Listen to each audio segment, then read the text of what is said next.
Question क्या कहता है? कहता है the firm apex industry have two department.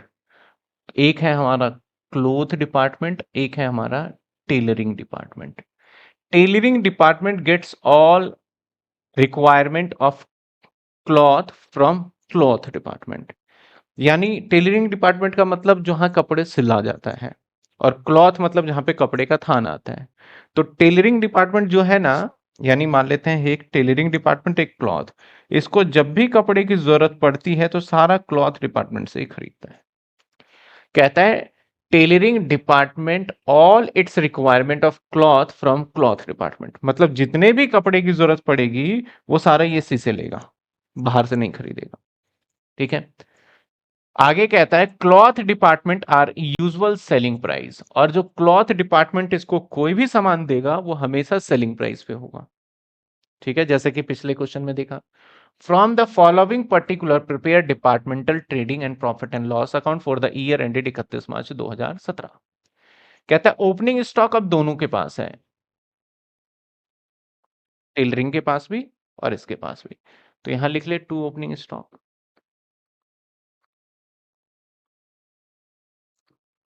Opening कितने कितने हैं? 60,000 और 8,000। Perch purchase 60,000। परचेज 3, 40 और 5, तो इधर लिख ले परचेज 340 और 5,000।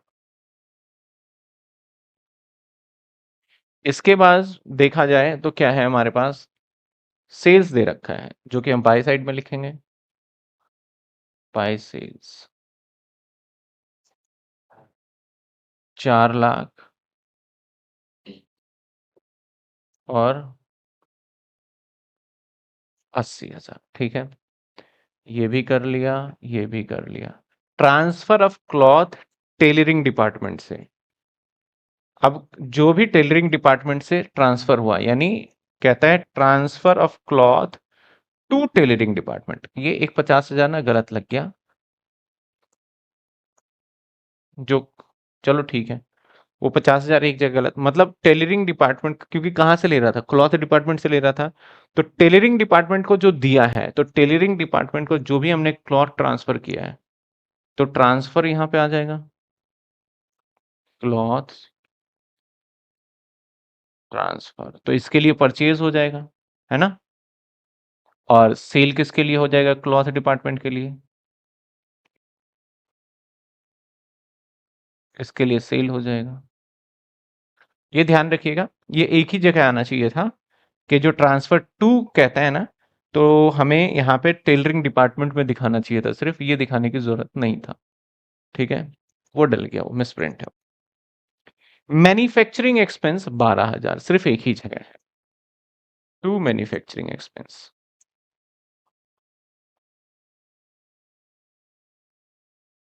मैन्युफैक्चरिंग एक्सपेंस कितने हैं? 12,000 रुपए। और किस में है? टेलरिंग में, क्योंकि यहीं पे मैन्युफैक्चर हो रहा है। बस सेलिंग एक्सपेंस ये तो साहब P&L का पार्ट है, तो इसको यहाँ लाइन खींच देते हैं। कौन सा एक्सपेंस है हमारा? सेलिंग एक्सपेंस, यहाँ लिख लेते हैं। सेलिंग एक्सपेंस कितने हैं?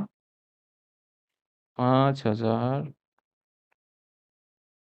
2,000। ठीक है, चलो ये भी हो गया। अब क्लोजिंग स्टॉक 10 और 15 है, बाय क्लोजिंग कितने? 1,00,000 और 15।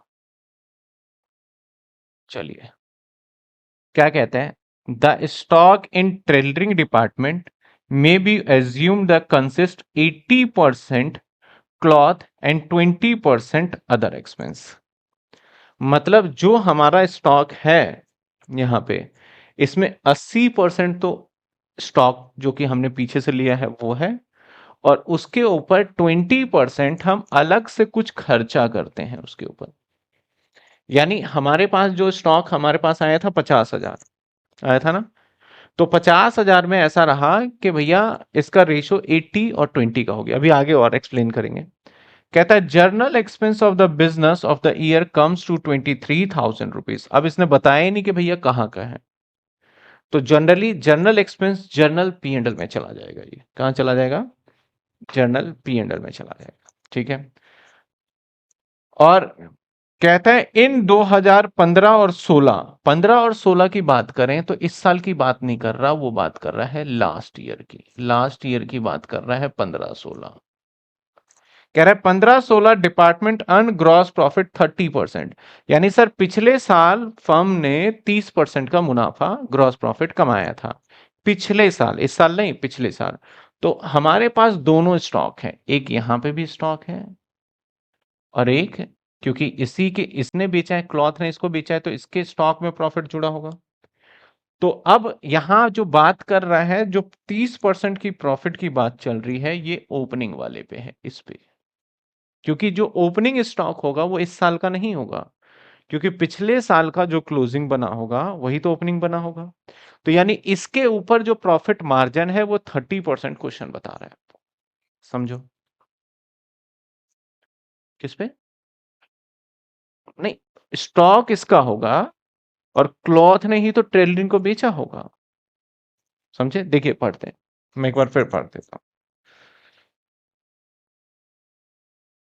कहता है स्टॉक ऑफ टेलरिंग डिपार्टमेंट, किसकी स्टॉक की बात कर रहा है? टेलरिंग डिपार्टमेंट की, यानी ये वाला, एक ये और एक ये। मे बी अज्यूम कंसिस्ट 80%, जो 80% हिस्सा है वो क्लॉथ है सिर्फ उसमें, और हम क्लॉथ डिपार्टमेंट से तो सिर्फ कपड़ा ही खरीदा होगा हमने। और जो 20% हिस्सा है वो तो और कुछ एक्सपेंस है, इसके अंदर तो हम कुछ कर ही नहीं सकते। ठीक है। तो इसका मतलब जो ओपनिंग स्टॉक है हमारा 80,000 का, 8,000 का सॉरी, इसमें दो टुकड़े हो गए। 80% कितना हुआ इसका? ये सिर्फ क्लॉथ है, और बाकी 20% जो 1600 है ये तो अदर एक्सपेंस है। तो प्रॉफिट का हिस्सा सिर्फ इस पे जुड़ा होगा, वो भी किस पे? और ये कहता है कि कितने परसेंट है से ग्रॉस प्रॉफिट? 30% सेल्स पे है। तो हमें अब परसेंटेज कन्वर्ट करना ही नहीं है, क्योंकि ये जो दे रखा होगा ऑलरेडी क्या होगा ये, क्योंकि इसका स्टॉक सेलिंग प्राइस पे ही होगा। समझे? क्या हम इसमें 30% क्या कॉस्ट पे बनाएंगे? नहीं। सेलिंग प्राइस पे अगर जीपी दे रखा है तो कोई टेंशन वाली बात नहीं है। पिछले क्वेश्चन में देखोगे तो वो कॉस्ट प्राइस पे दे रहा था, ठीक है ना, और इस वाले क्वेश्चन में सेलिंग प्राइस पे। तो 30% इसके ऊपर प्रॉफिट जुड़ा हुआ है। तो इस वाले ओपनिंग स्टॉक पे हम अभी निकाल लेते हैं unrealised profit. Unrealised profit UNP कर रहा हूं, ठीक है। कितने आ जाएंगे? 6400, और इसके अंदर 30% मुनाफा ऐड किया हुआ है, तो ये आ जाएगा हमारा 1920 रुपए।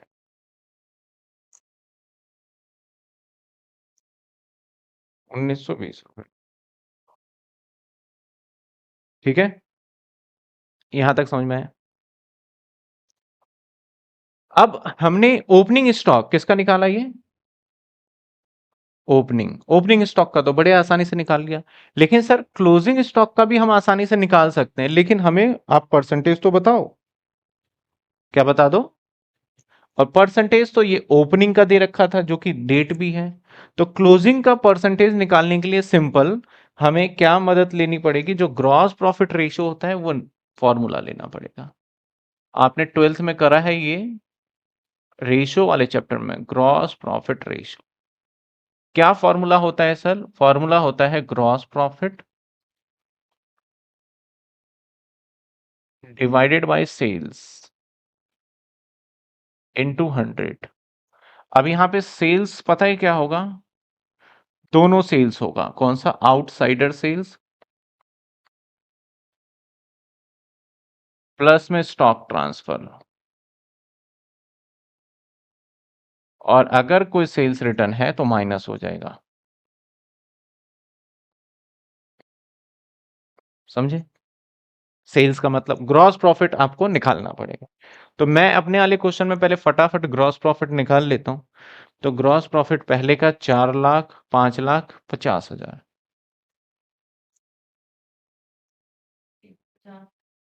5 लाख। यहाँ का ग्रॉस प्रॉफिट 150, 60, 150। सेम इधर का देख लेते हैं, 80 और 15, 95। और यहाँ का ग्रॉस प्रॉफिट,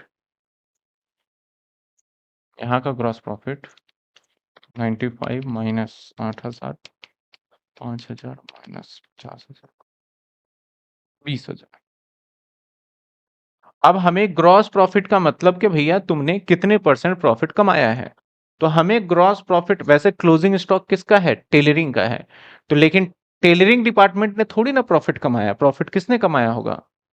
सोचो, किसने किसको सामान भेजा है, क्लॉथ ने किसको भेजा है, टेलरिंग को। तो बताओ, क्लॉथ डिपार्टमेंट जब सामान गुड्स को भेज रहा है तो प्रॉफिट कौन कमा रहा होगा, क्लॉथ डिपार्टमेंट कमा रहा होगा कि टेलरिंग कमा रहा होगा, टेलरिंग तो बस खरीद रहा है। तो जो प्रॉफिट कमा रहा होगा, जैसे कि क्लॉथ डिपार्टमेंट प्रॉफिट कमा रहा है, तो उसी का तो जीपी रेशो निकालेंगे हम, ठीक है ना। तो अब हमें जीपी रेशो किसका निकालना पड़ेगा, इसका। तो इसका जो टोटल सेल्स होगा वो ये दोनों मिला के हो जाएगा। मैंने बताया स्टॉक ट्रांसफर भी लोगे, और प्रॉफिट ये मिल गया 15,000। तो 4,50,000 डिवाइडेड बाय 15,000, तो यहां पे आ जाएगा जीपी रेशो 4 लाख, सॉरी, पहले 15,000 ऊपर gross profit divided bye 4 lakh into 100, तो ये आ जाएगा 33%, यानी 33.333%। और दूसरे शब्दों में बोले तो 1/3 ये निकलता है, जो कि इजी पड़ जाता है 1/3 करना, ठीक है। तो अब हमारे पास पता चल गया कि भैया क्लोजिंग स्टॉक जो है, क्लोजिंग स्टॉक जो है वो कितना है, क्लोजिंग स्टॉक बताओ। देख लो, क्लोजिंग स्टॉक 15,000 है। और इस 15,000 के तो दो टुकड़े हो जाएंगे, क्योंकि जो क्लॉथ का हिस्सा इस 15,000 में जुड़ा होगा वो मात्र 80% है। तो 80% हिस्से पे ही काम होगा। तो इसका 80% क्या आएगा, और बाकी का जो 20% बच गया हमारा 3,000 रुपए, वो तो अदर एक्सपेंसेस का तो कोई रोल ही नहीं है इसमें। तो इसके ऊपर हमने प्रॉफिट निकालना है। तो अगर हम यहां पे निकालते हैं क्या, अनरियलाइज प्रॉफिट, अनरियलाइज प्रॉफिट किस पे निकालेंगे, 12,000। प्रॉफिट रेशो क्या है, 1/3, क्योंकि ये जब भी निकलेगा तो सेल्स पे ही निकलेगा। तो यानी 4,000 निकल गया, और ये किस पे निकला सर, क्लोजिंग स्टॉक, ठीक है। अब यहीं पे हम क्या करते हैं कि जर्नल पी एंड एल बना लेते हैं, क्योंकि पीछे जर्नल पी एंड एल, इधर वैसे स्पेस है हमारे पास, हाँ यहाँ बना ले क्या, यहीं बना ले। वैसे यहाँ पे नेट प्रॉफिट भी नहीं निकाला, पहले नेट प्रॉफिट निकालो, यहीं पे रहने देते हैं, पहले नेट प्रॉफिट निकालते हैं, क्योंकि विदाउट नेट प्रॉफिट आप जर्नल पी एंड एल तो बना ही नहीं सकते ना। तो यहाँ पे बाय जीपी आ जाएगा, दैट इज 15 और 20, 15 और 20, 15 और 20। तो टू नेट प्रॉफिट आ गया, कितने आएंगे नेट प्रॉफिट, 10, 8, ठीक है ना, 10, 18, 18, चलिए आ जाइए, ये जर्नल प्रॉफिट एंड लॉस। वैसे पीछे जगह बन जाता, क्योंकि मैंने नीचे लिखा था शायद उसे, देखिए।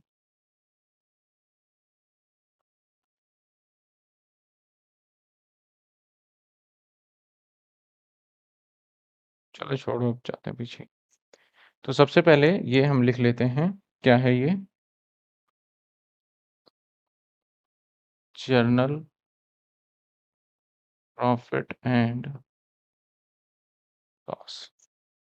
अब एक सवाल आएगा कि सर यहाँ पे जो जर्नल एक्सपेंस है और पीछे जो आपने दिखाया है, ये रहा, यहाँ पे भी जर्नल एक्सपेंस आया हुआ है कि नंबर ऑफ लेकिन किससे? लेबर वेलफेयर वगैरह इसमें। सॉरी, ये कैंटीन है। जनरल एक्सपेंस आए तो था,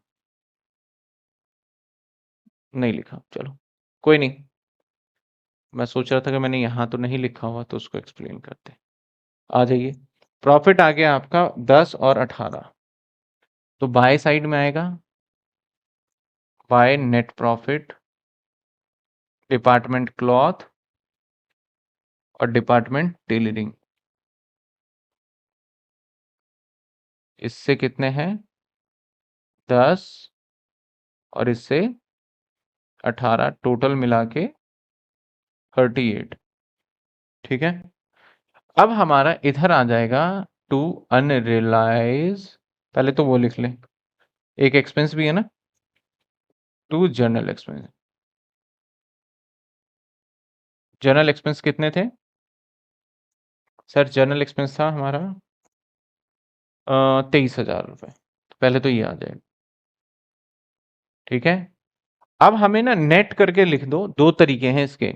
जैसे हमारा क्लोजिंग स्टॉक बाय में होता है, तो टू में उसका रिजर्व आ जाएगा, और जो टू में होता है उसका रिजर्व बाय में आ जाएगा। या फिर यहीं पे लिख दो आप इकट्ठा करके, ठीक है ना।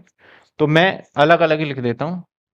टू अनरियलाइज प्रॉफिट, ये है हमारा क्लोजिंग स्टॉक का। तो क्लोजिंग स्टॉक का क्या आया? 4,000। और बाय अनरियलाइज प्रॉफिट किसका? ओपनिंग स्टॉक का। कितना था? 1920। ओपनिंग स्टॉक का कितना था? 1920। बस खत्म। कौन सा?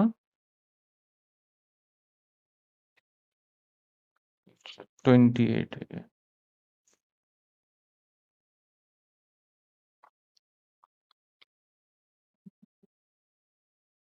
29,920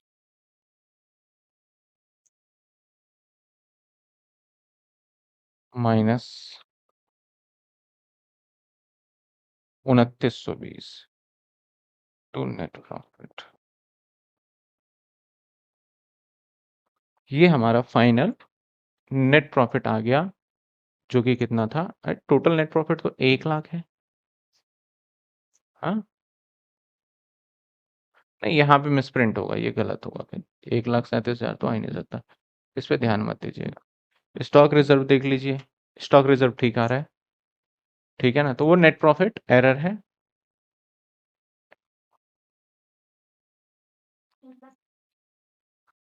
ये कहीं हमारा किसका? हाँ, अच्छा, अरे एरर नहीं है, देखो यहाँ 1,50 है और मैंने इधर 15 लिख दिया है। तो ये अब आ जाएगा 1,45। ठीक है, वो गलत नहीं है। और ये 20,000 है, ये तो ठीक है। बस यहाँ एरर हुआ। तो इसे 1,45 कर देना। नहीं, नेट प्रॉफिट में भी तो जाएगा। 1,50, 1,50, 1,45 नेट प्रॉफिट। ये 1,45 होगा।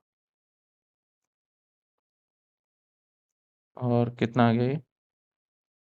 1,45 और 18 बताओ।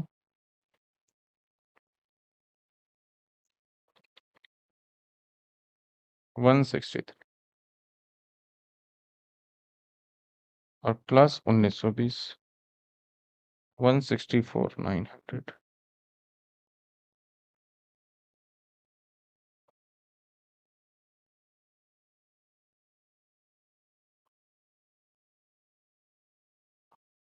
164,920। 164। अब निकाल लो कितना आता है। 137। ठीक है, इसको प्लेस कर दीजिए। यही सही आ रहा है। चलिए, ये था हमारा एक और क्वेश्चन।